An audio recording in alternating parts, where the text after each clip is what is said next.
here is Andy Kershaw. Richard, I'm sorry, I've come in with my mouth full as well.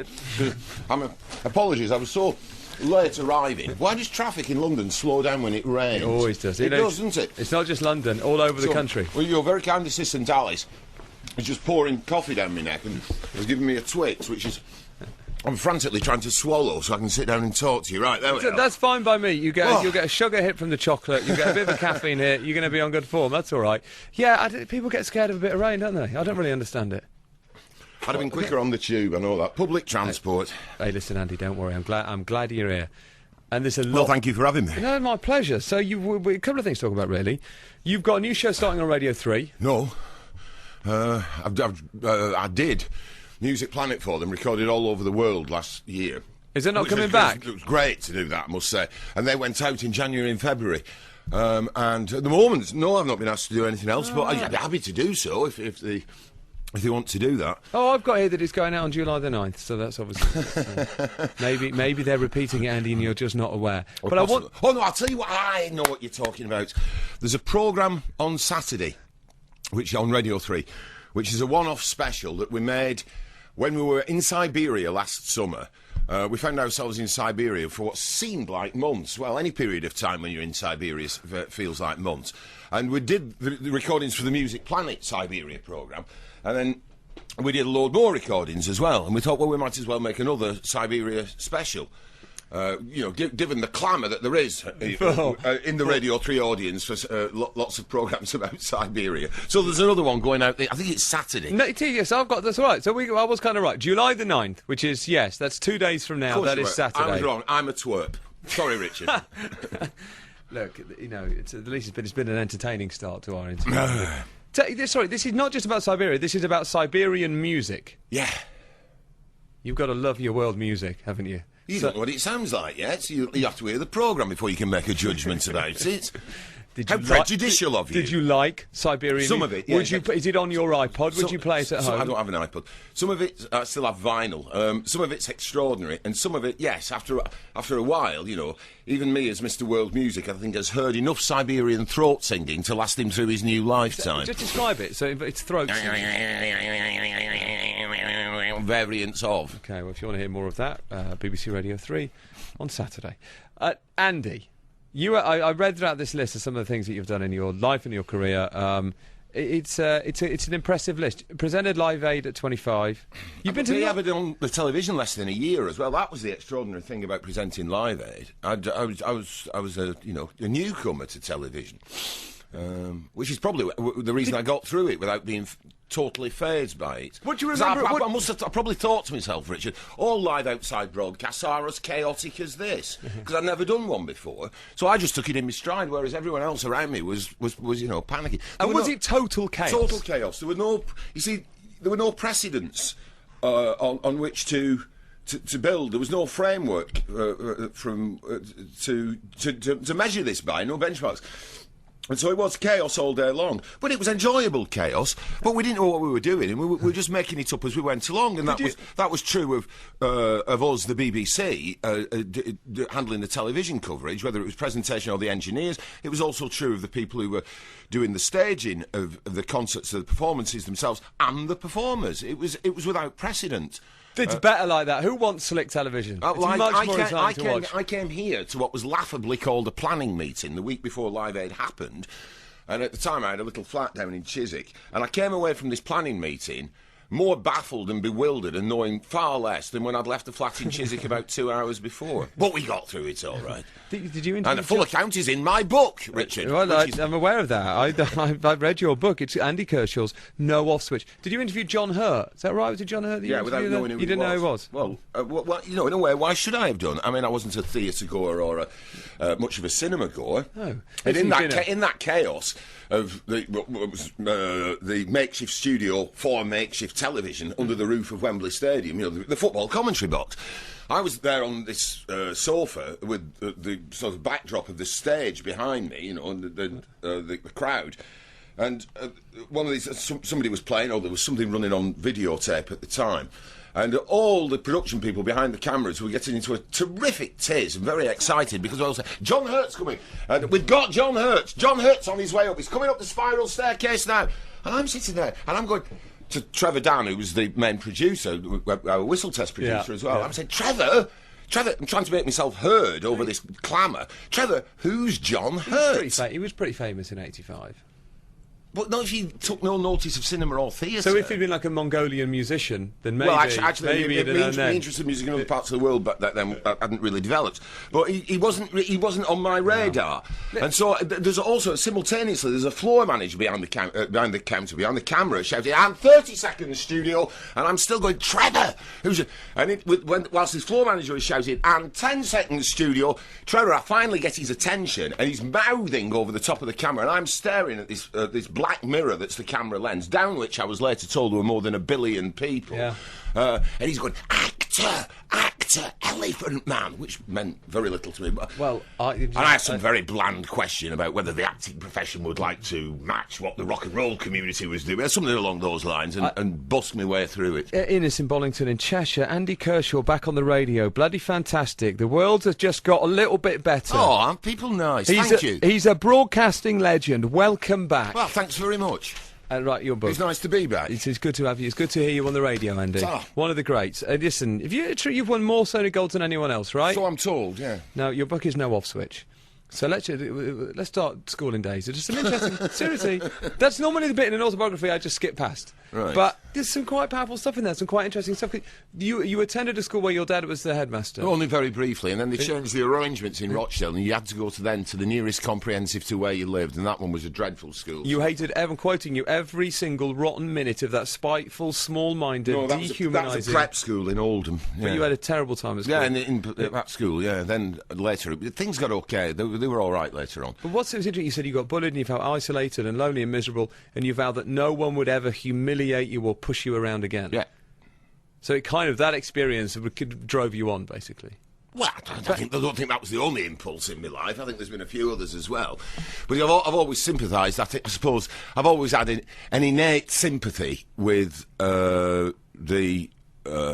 those who are being pushed around because of that experience, and I've always been on the side of the underdog, if you like. So it shaped your character then? I've always loathed bullies from that point onwards, and I've always made it my business to take on bullies, because they're always cowards as well, usually on behalf of other people.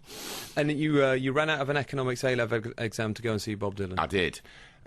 Bob, who'd not played in the UK for 12 years, since 1966, if you ignore his appearance at the Isle of Wight Festival in 69.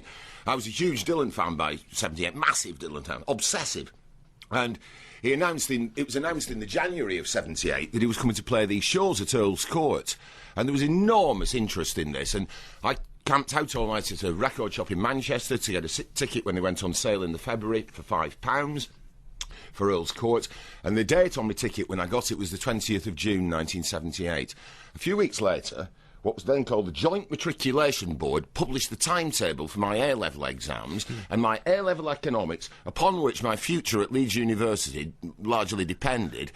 The economics exam, A-level, was the afternoon, not even the damn morning, the afternoon of the 20th of June 19... I thought, what am I going to do? Yeah. And somehow or other, I had to take both in. So I ran out of my economics exam. What grade did you get? Grade A. I think it was supposed to be 3 hours long, and I did about an hour and a half, and then hopped... You nailed it in an hour and a half, ran off to hopped into Piccadilly Station, was down at Earl's Court just as Dylan was coming on stage. He was absolutely dreadful. And What do you mean? He was awful. And I went home on a train through the middle of the night back to Manchester and then Rochdale, thinking, well, that was like, seeing Neil Diamond in Cabaret in Las Vegas. What did he do wrong? And because of that, I've blown my university future. What did he do wrong? Oh, it was by that stage. It was in the realms of self-parody. He sounded like someone who'd come 8th in a Bob Dylan impersonation contest. Not even come 1st or 2nd, but come 8th. And willfully disregarding the tunes of his own songs. I had to sit there for a lot of the time and catch these competing echoes around Earl's Court before I realised that what we were actually listening to here was I don't know. Well, acoustically, it's not the world's And greatest music venue anyway, is it? He had what you might call a review orchestra rather than... And the Dylan I loved was the Dylan that was on Blood on the Tracks, or the Dylan that was on Highway 61 Revisited, the Dylan who come to the UK in '66 with the band, the Hawks, Robbie Robertson, and no, it was all wrong. And his trousers, he wore flared trousers in 1978 Did he? with red zigzags down the seam, lightning flashes. And my mate Mark Allen, who I later came to know through the Whistle Test, a co-presenter and great friend on the Whistle Test some years later, Mark was sitting on about the third row. And all those years later, Mark had to sit me down to tell me this bit. He said, and what's more, Andy, what's worse is the trousers, they were in crimpoline. Dylan, that I can have cooled. You secured, much later, the first ever interview with Bob Dylan by giving him a jar of jam. I did. Yeah. Well done. Why was that the currency needed to secure an interview with Bob Dylan? Because I was jet-lagged and I wasn't reasoning properly. And I'd come home overnight on a flight from Boston. This is summer of 1985, I think. And on the flight back, I've been seeing this R&B band in Boston I was very keen on, just for the weekend. And coming back, on the flight back, before that point, you've had your dinner before you fall asleep, I was reading this American music magazine, and in its news in brief column, it said kind of ... Bob Dylan recording with Dave Stewart in London. Well, where I lived at the time, for a long time, in Crouch End in North London, Dave Stewart of the Eurythmics had a recording studio there in a converted church. And because I was on Whistle Test and Radio 1 one thing and another, and the studio was there in Crouch End, I was like on, nodding terms with Dave. Yeah.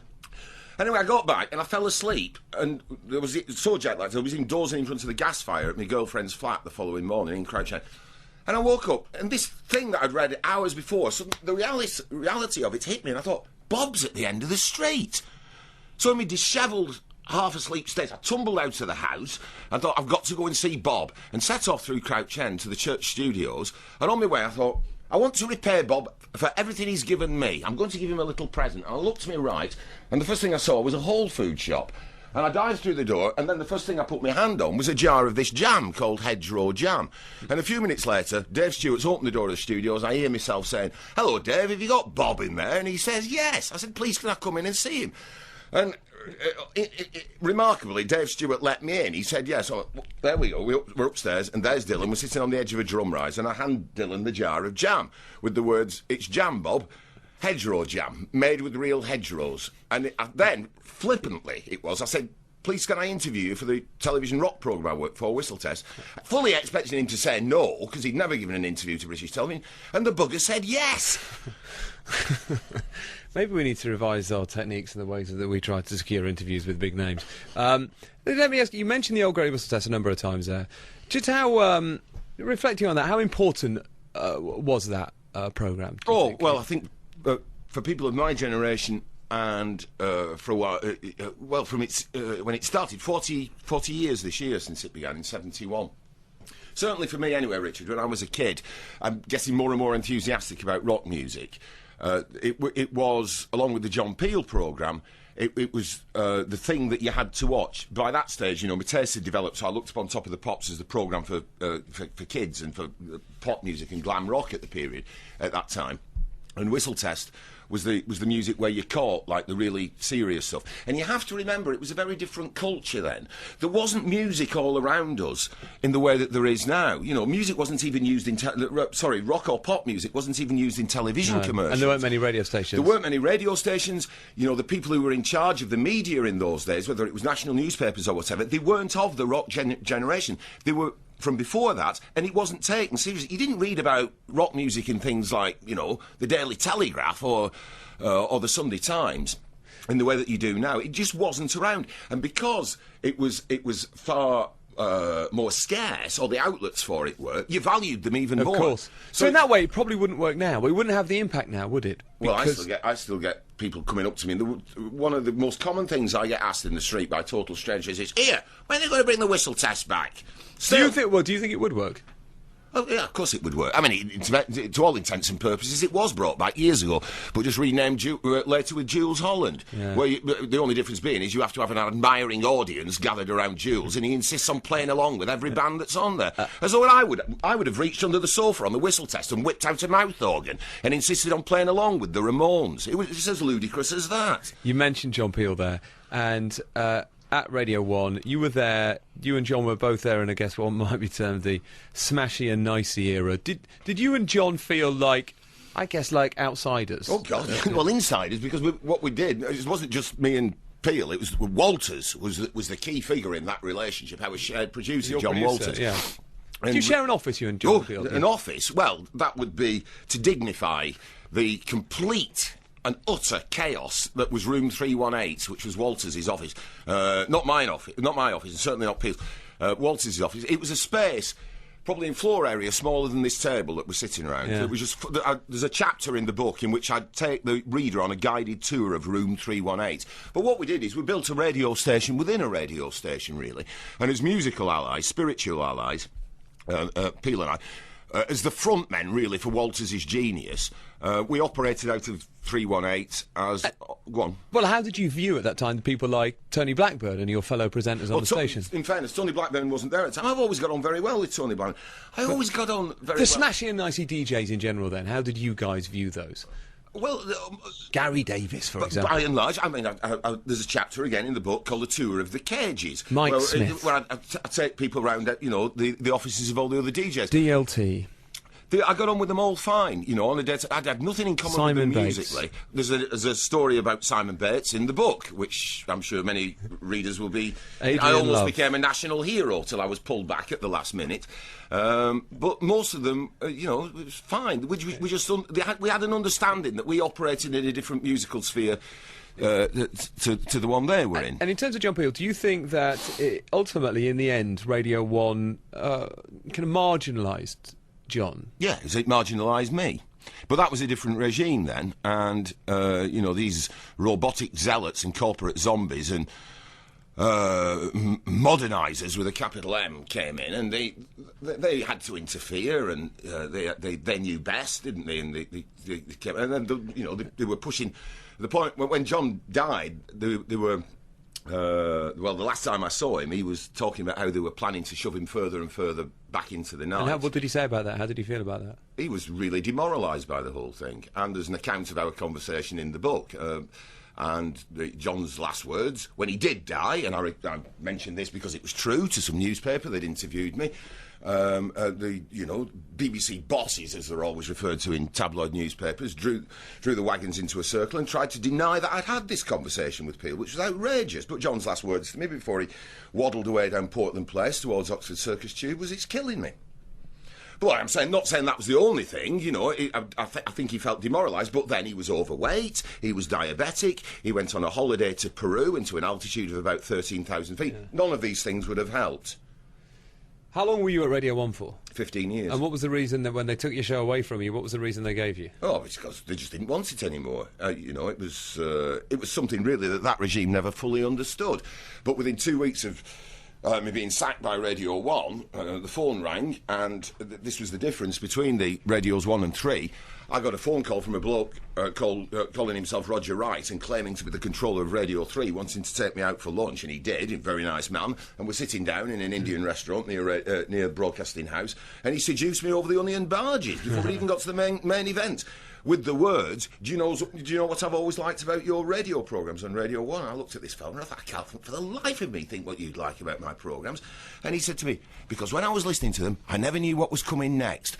And I thought, blimey. And a light went on in my head. I thought, he's got it. He understands. It's that, it's what the new regime at Radio 1 didn't understand, that many people like radio that's not narrowcasting, it's broadcasting, where you don't know what's coming next, because there can be, in my programmes, and like Peel, the Peel programmes at the best, there can be a complete change of style from one record to the next. You had that on Whistle Test. You even had that on Top of the Pops to some extent, Richard, that's how a lot of people listen to music. And people who like to narrowcast radio stations and have a certain theme or sound to the whole, so that everything sounds the same, they don't realise that people like variety and that people actually do listen to music in the way that I play it on the radio and John used to. You're sporting a very large bum bag today. Two of my own design. It looks a little bit like it looks a bit like a toolkit. Well, it is a toolkit. It's everything I need when I'm moving around, and you change jackets, so you don't wear a jacket. You leave one at home or you're in an office, and you go out and say, "Oh, hang on, I've left my thing behind." I never leave anything behind. So like everything is there. Everything is You here. could do some DIY at a moment's notice. If you want me to. Right. Was there something in the studio need fixing? Richard, can I say something? Yes, Andy, say it. Wheelbarrow. Because on the way here, on my mobile, I bet my friend Rachel Clegg in Sheffield that I'd be able to work the word wheelbarrow into our interview, so I've just done it. If I was Rachel Clegg, I'd be disappointed, because what you've done is you've told me about the bet, because you're a very honest chap, and then simply said the word wheelbarrow. I think she was hoping for something a bit more artful. Look at it, by the way, so many great texts coming in. So Phil, it's great to hear Andy yakking on the radio again. I can't think of a better title for his book, and the title is No Off Switch. He goes, it's so entertaining, I'm exhausted already just listening. Andy You want to be me? That's exhausting. Andy Kershaw, top man, says Andy in Kent. So refreshing to hear a question given an honest answer.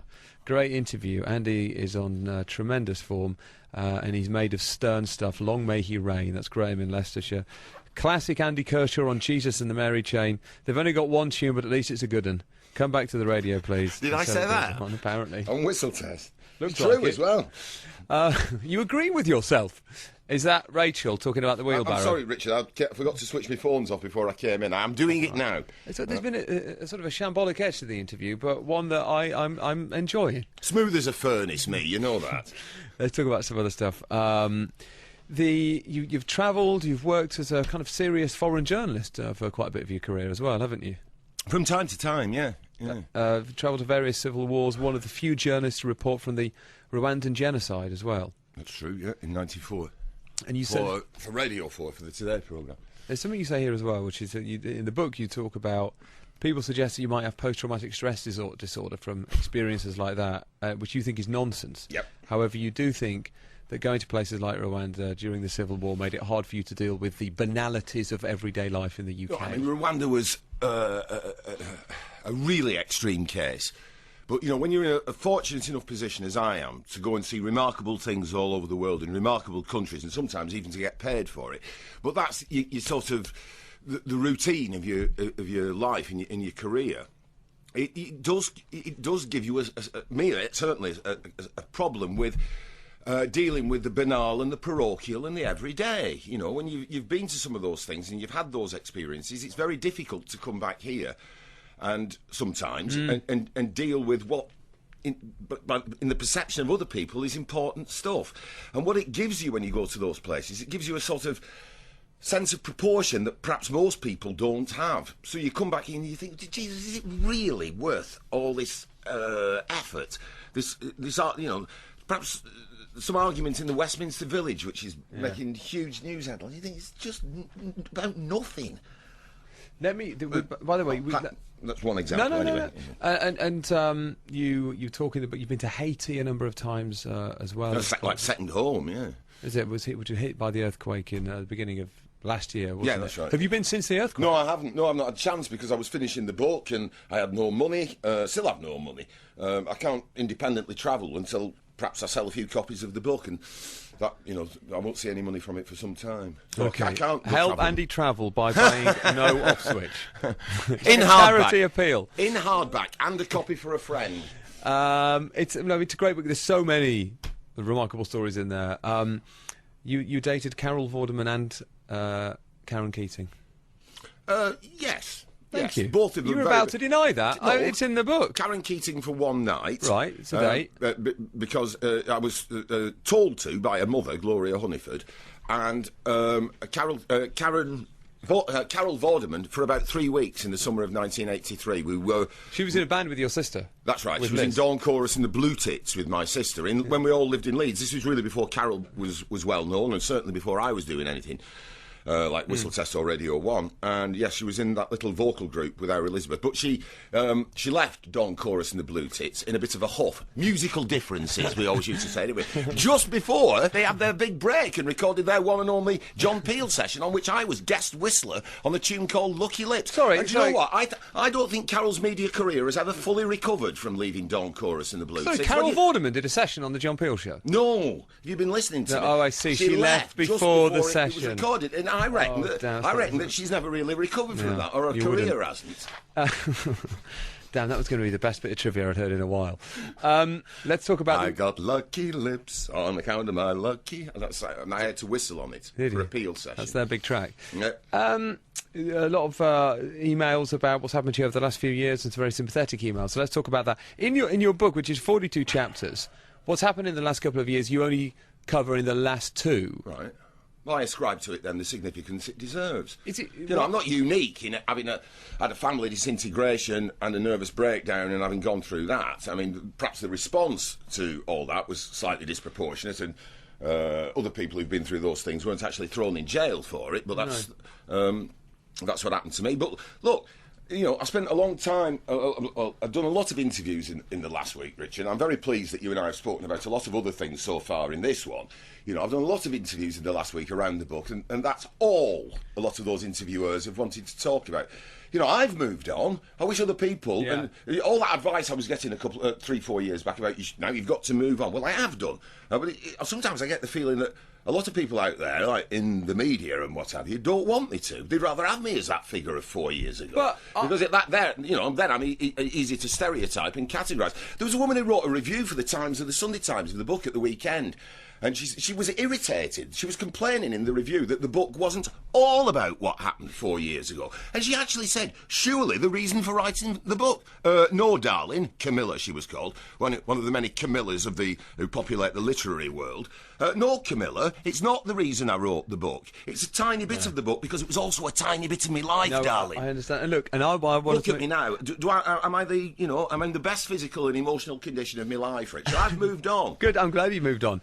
And I am... Ultimately, we have spent more time talking about the other aspects of the book. You have, and I'm very grateful for that. Thank you. I wanted to do that because I'm fascinated by all of that. But at the same time, we can't ignore this chapter of your life. And the emails that have come in about it are very sympathetic. And the reality is, you know, there are people out there who, frankly, will relate more to your experience of the family court than they will to your visit to Rwanda, for example. Okay. Does that make sense? Well, if you say so, yeah. Just to people, in case people aren't familiar with the story, this is where your relationship broke down and your ex-partner filed a restraining order which you breached, and that's how you ended up in the courts. A restraining order which, you know, I want to set something straight, which has been a common misperception ever since. The restraining order applied only to her and the new boyfriend, who were living in the next street to the family home, and she kept the kids there and wasn't letting me see them. The restraining order did not, and never, in any of its variants, prevent me from seeing my children. It prevented me from contacting my ex and her new partner in any way whatsoever. I was never barred by law from seeing my kids. But you did contact her. The reality was slightly different, and you might say that restraining order therefore was manipulated and abused, and my children were hidden behind it. And that's what caused me to react in the way I did. And who wouldn't? This is an email from Gareth in Winchester. He says, I read an interview with Andy Kershaw in 2008 called The Year That My Life Fell Apart. I recall... Well, it's not, you know, we're not in 2008, Gareth. I'm a different bloke now, but carry on. It's a lovely email. Honestly, it's a really nice email.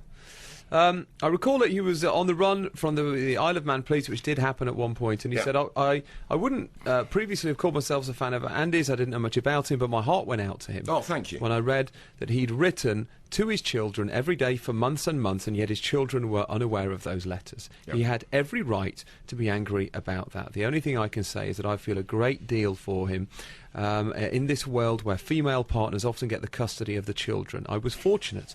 I refused to move away from my home, and my wife found a new partner, and the children said that they wanted to stay with me, but I've always promoted a good relationship with their mum. It's a great shame when any partner, male or female, is denied the opportunity to maintain a strong attachment with their children. Unfortunately, it's male partners who all too often seem denied quality access. I agree to with their him. children. He's quite right. There is an assumption, not just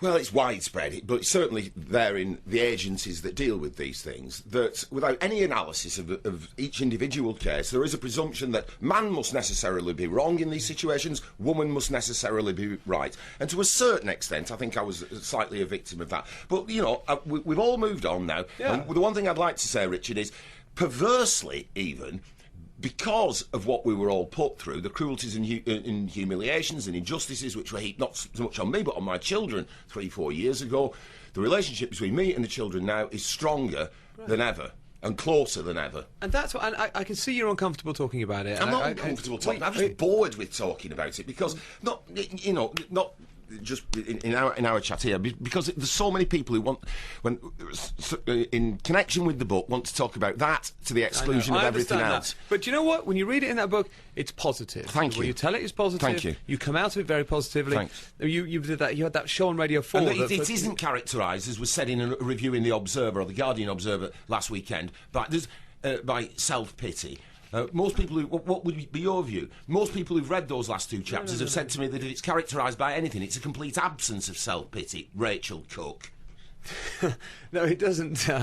I think more people should go on the radio and address critics like that. But it's no self-pity in there at all. When you talk about prison, you're quite positive about it, and you say, I've got no interest in writing a prison diary and cashing in on that. And you talk about all the books that you read and the music you listened to in prison. There's a lot that's very positive in those two chapters. I got good rest in prison as well. I had a really good rest, and I read 30 substantial books in 42 days.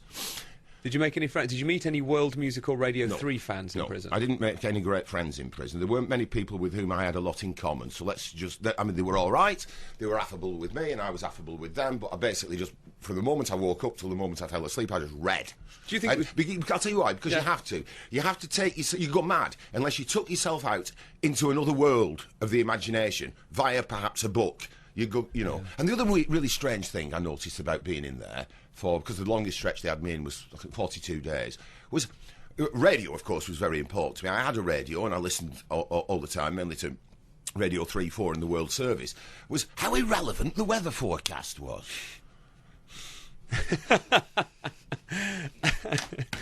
I know what I was going to say. We mentioned Roger Wright earlier from Radio 3. And right at the end of the book, you spoke to us earlier about the meeting you had in that Indian restaurant where he gave you a show on Radio 3 after you left Radio 1.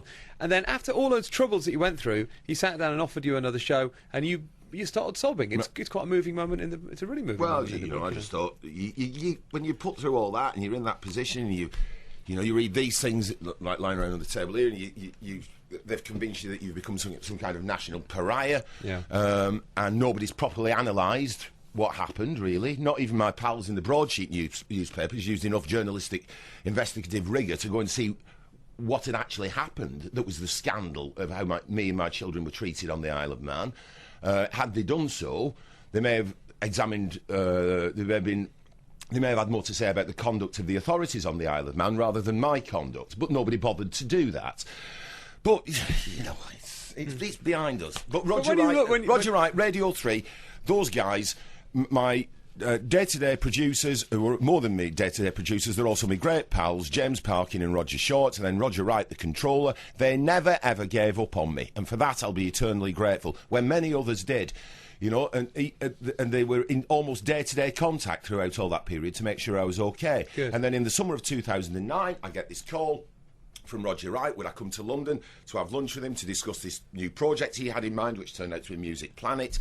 And he took me back to the same Indian restaurant, outlined Music Planet to me, said that he wanted me to be one of the presenters, and I don't mind admitting I just went to pieces. I never thought anybody would offer me anything again, and I was so grateful. And I was resolute that day, over that lunch, that I was going to get back onto. Well, I was already back in great physical and mental shape, but I was going to also get back onto the broadcasting form of my life for Music Planet, and I think I did. And you did, and isn't that the great thing, that you're angry at the way that journalists characterise you, but behind that you've got people that still love you and care about you. You've got people like Gareth, a single dad, who wrote to us, who sympathised with you. There's loads of people out there who, get it. I'm aware of it, and I'm very grateful for it.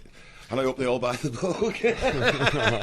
I think you've done a pretty good job of selling it. It's No Off Switch by Andy Kershaw. What does the future hold for you then, Andy? Do you know, it's one of the strange things about having done this, and you can't know till you've done it, and not many people have, and you only do it once in your life. When you see it as a physical thing, it's been in your head for ages, and then it's been like sheets of paper all over the desk at home. It's been chaos. When you see it as a physical thing, as I only did like 2 weeks ago, something like that, and you're kind of astonished by your own achievements. And for me anyway, Richard, I can only speak for myself, but I've got a really strong sense, because I'm very well organised. And I also, by nature, a journalist and an amateur historian, I'm very well organised with information. And so I've kind of organised all the information of my life so far there, And lots of people in the last week have been talking about my life in the past tense. I've had to say to one or two interviewers, excuse me a second, when I last checked, I'm not dead. There's more to come. If this is no off switch, well, I've just found the turbo button. But getting the live part one between hard covers like that has given me this sense of boyish excitement. Great. That this must be today starts live part two, and I don't know what's going to happen, but that's part of the excitement. More broadcasting, hopefully. Well, generalities, of course, more broadcasting, more journalism, more travel, more music, but the specifics I don't know, and that's dead exciting. And my relationship with the kids stronger and closer than ever. Respect to Andy Kershaw, the only man I know to have played the Ramones on Radio 3. I'll never forget my listening. very first record on Radio 3. I'll never forget listening with the Radio 3 announcer saying, and now a new music programme with Andy Kershaw, at which point Andy's inimitable and unmistakable voice with that lovely accent kicked in and said, hey up, this is Radio 3. Shall I attempt the accent? I'm not going to try and imitate you opposite with you. Go on. And hey up, this is Radio... I'm not doing it. This is Radio 3. Richard does generic northern accents. That's what I do. Applicable to Lancastrians, I'm Andy Kershaw. Yorkshiremen. That's my one northern accent, and I think it's okay. No, I'm Andy Kershaw, and this is the Ramones. It was a classic with John Bailey in Bristol, and there are so many texts and emails from people who've absolutely loved listening to you on the very radio kind today. of them. That's, thank you for having me, Richard, and it's been lovely talking to you. Thank you, Andy. And the book is No Off Switch, and it's out now. I wonder why it's called that. Well, that's it for the Andy Kershaw.